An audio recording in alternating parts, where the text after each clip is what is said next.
Welcome, everyone, to the DRS Zone. I'm Scott, I'm Stretch. and this is our first show. We just finished watching the Australian Grand Prix to start the 2019 Formula One season, and it was quite a race. Oh, was it ever? It was a surprising race. I think the start dictated a lot of this race right from the beginning. At the beginning, Mercedes had locked out the front, right? And then you had Vettel, Verstappen, Leclerc, right? So two Ferraris in the Red Bull with a mix of other teams. Renault was 11 and 12, just outside of the points. And then, of course, you had Williams locking up the rear there. Yeah. Which I unfortunately think is going to be common for this season. Yes, I agree.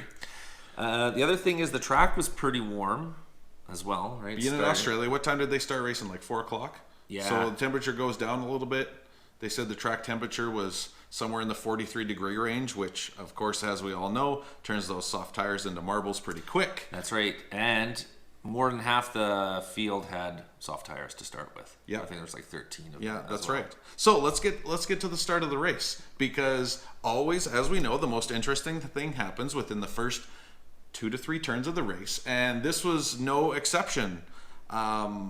I mean, the race started, Bottas gets off to a great start, Yep. and then Ricciardo shreds his wing within 5 seconds of the first lap on some crazy area in the grass where I don't know if it was a drainage ditch or something else. It looks like but even like a walking path that he got like. I predicted him on the podium, and it was not to be within 5 No. seconds New. of the race. New. You done.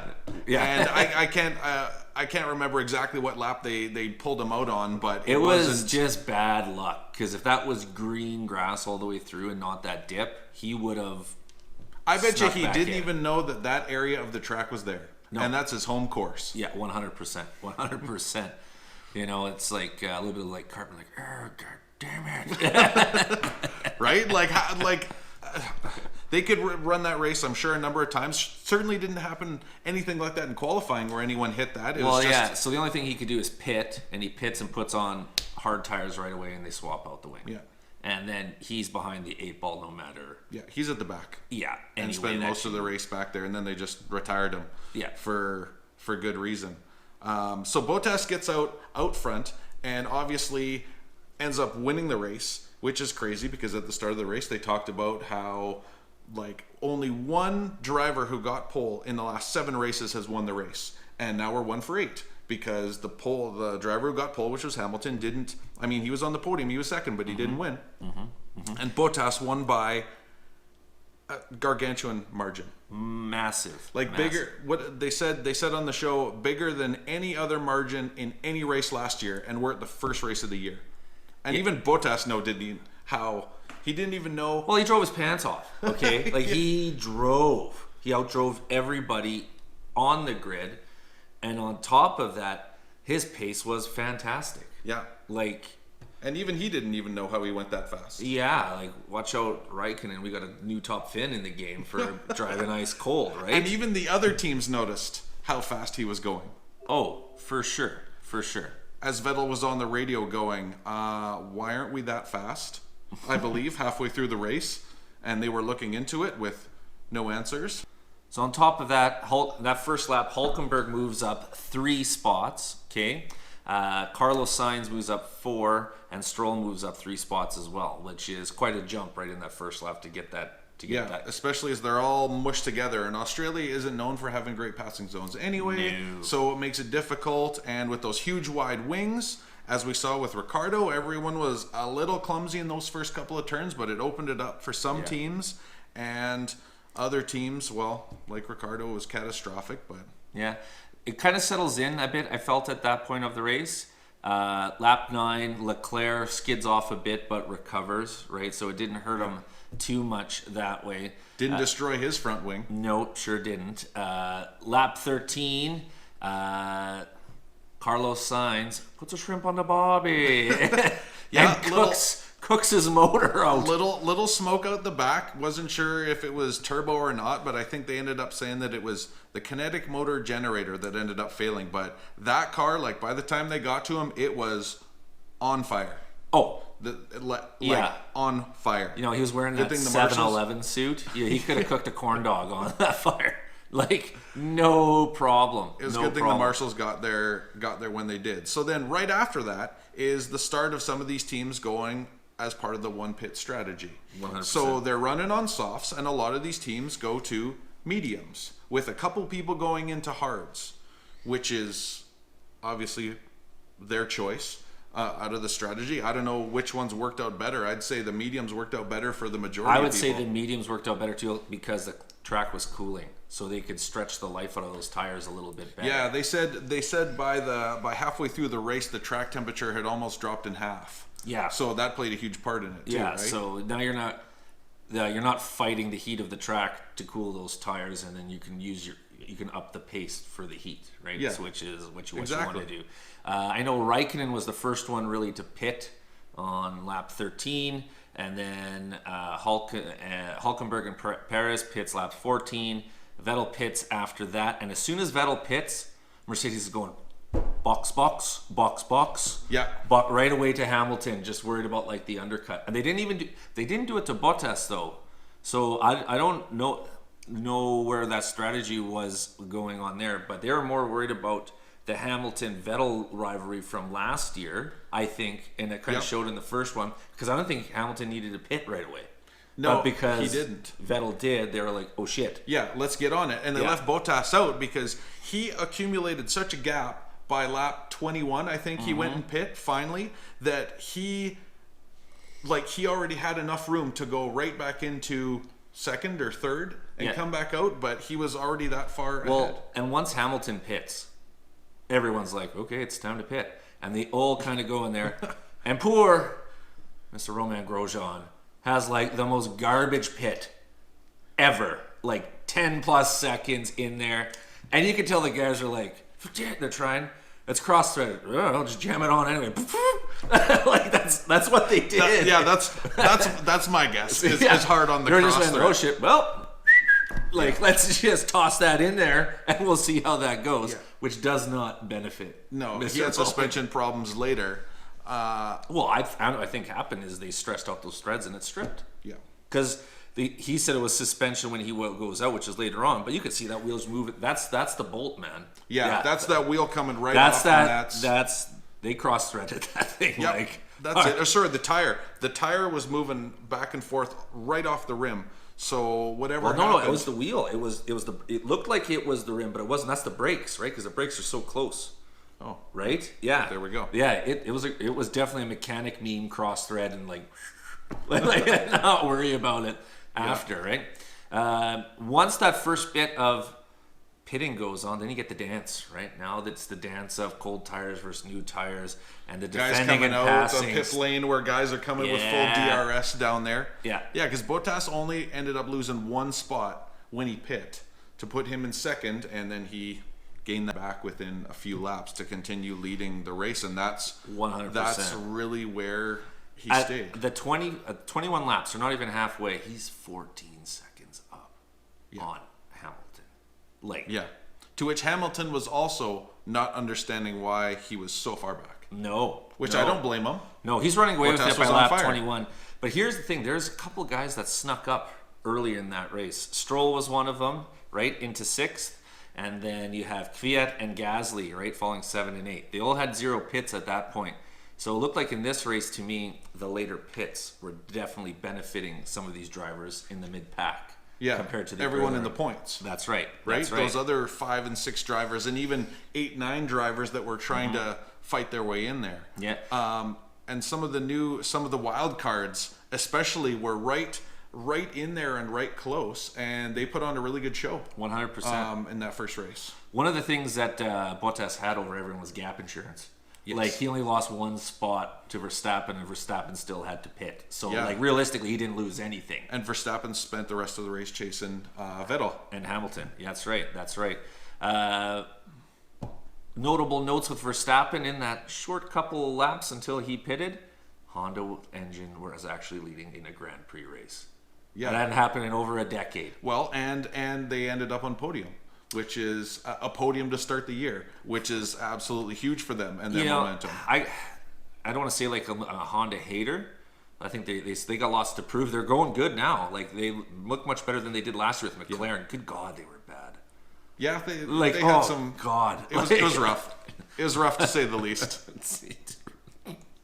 Rough to say the least, man. Like it was like wiping your ass with wood rough. Like that's how rough the Honda was for McLaren last year. Okay, it wasn't good. Yeah, Alonso, I felt bad for him like how many times, right?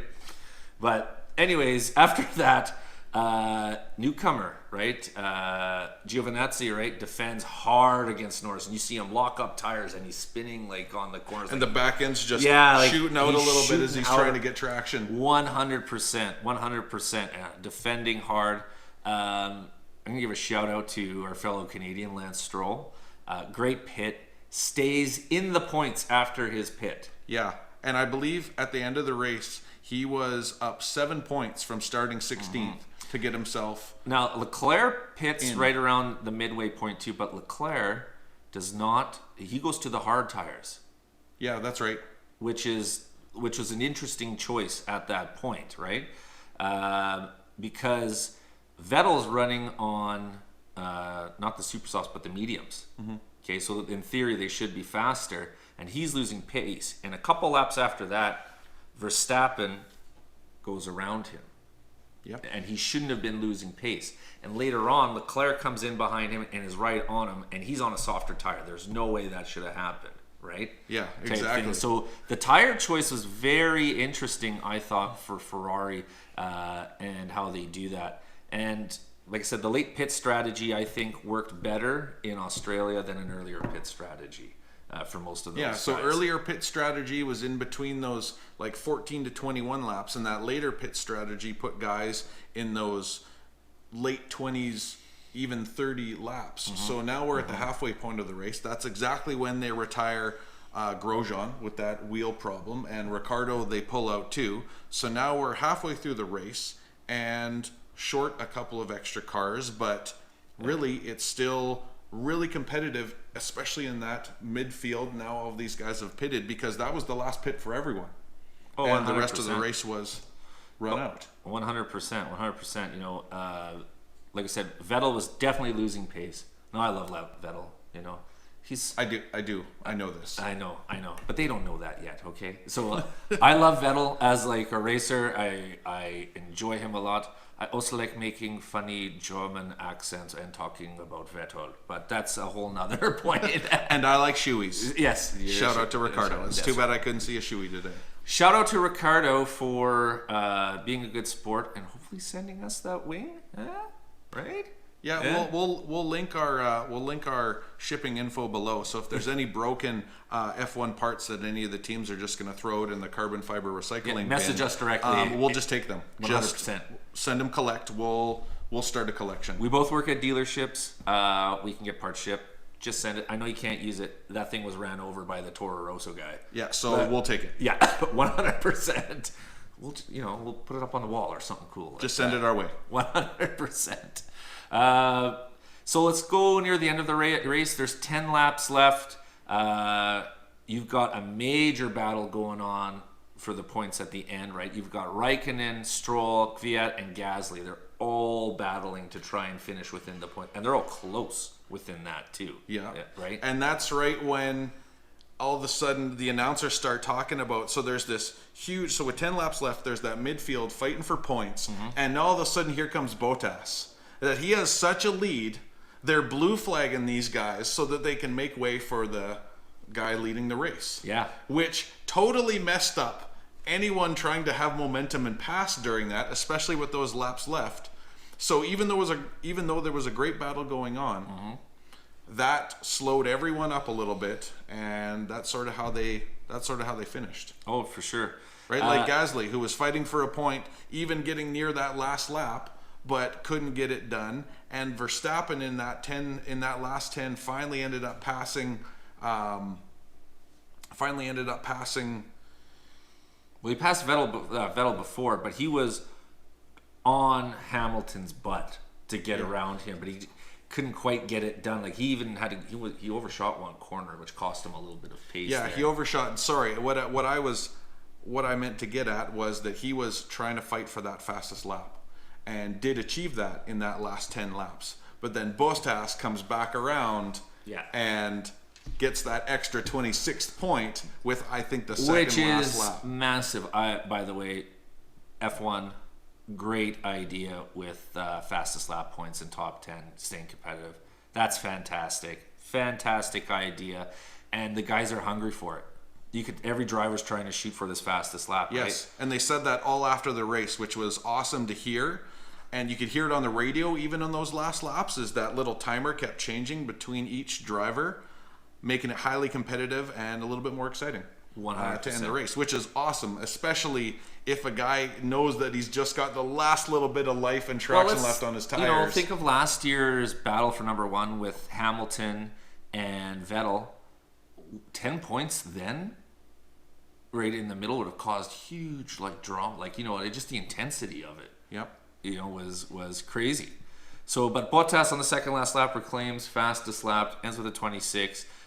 You've got him winning. You got Hamilton in second, and Verstappen third. So Honda gets on.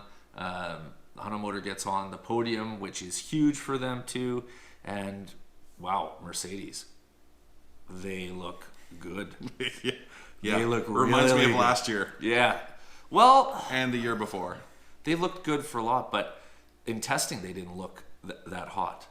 No, testing was all a little bit more uniform. All the teams were a little bit closer. Some days other teams would lead the fastest lap. So Ferrari looked way better in testing than they did on race day. Yes, and that seemed to bother them and their team and the drivers today, because they could not figure out why they were so far behind the pace. So I'm sure they will be going back to the drawing board and well into the evening. There's going to be meetings. A lot of espresso drunk in Maranello to figure out what's going on. And there's 2 weeks until the next race for them to try and, because they finished fourth and fifth out of podium, which is which they were not expecting. They're still on the points, but they'll be definitely going back drawing board.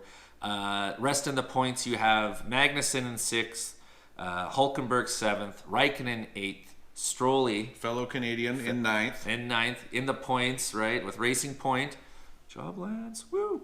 And Kvyat in 10th to round it out. And then after that, bringing up the rear, we have Williams. Unfortunately, yes, they're probably going to be there. But they finished the race.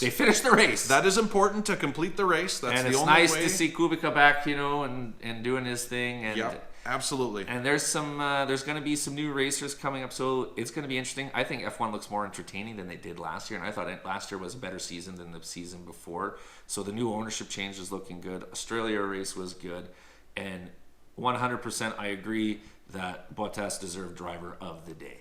It wasn't even close. He deserved it. Yeah, I also, when you have that kind of lead and you win by that kind of a margin in this kind of racing where the margins are so tight, everyone, I'm sure, is going back and looking at, okay, how did he have such a lead by the end of the race? All of our engineers and calculations say that there's no way that should have happened. They weren't that far apart all in qualifying, and yet this is the result. And let's look, driver, man. Bottas was the best driver today. Yeah, absolutely. Proved it, showed it. Off the start, he was the fastest. Had the best start, and that was as close to Hamilton as Hamilton was to him at the start of the race. And that was it. That was it. Done. And it's not like you've got huge differences in tunings between Hamilton and Bottas. It's just Bottas was better. He was the Iceman cometh, man. He was much better. All right, guys, that's going to be it for our show today. I hope you enjoyed. Like and subscribe. It is our first one here. Let us know if there's something we can do to improve. We're here to learn and just have fun. And let us know what you think of our analysis, too. We're trying to do a little something different than a lot of the other F1 shows out there. Mainly, we're not British. So that's kind of like one of the big 100%. Yeah. So you got a couple Canucks here just like F1. We are car junkies as well, so we'll be going into that later on in the season, what we drive, what we like, that kind of stuff. But other than that, like and subscribe, and thank you for watching the DRS Zone. And we'll see you at the next race. Woo!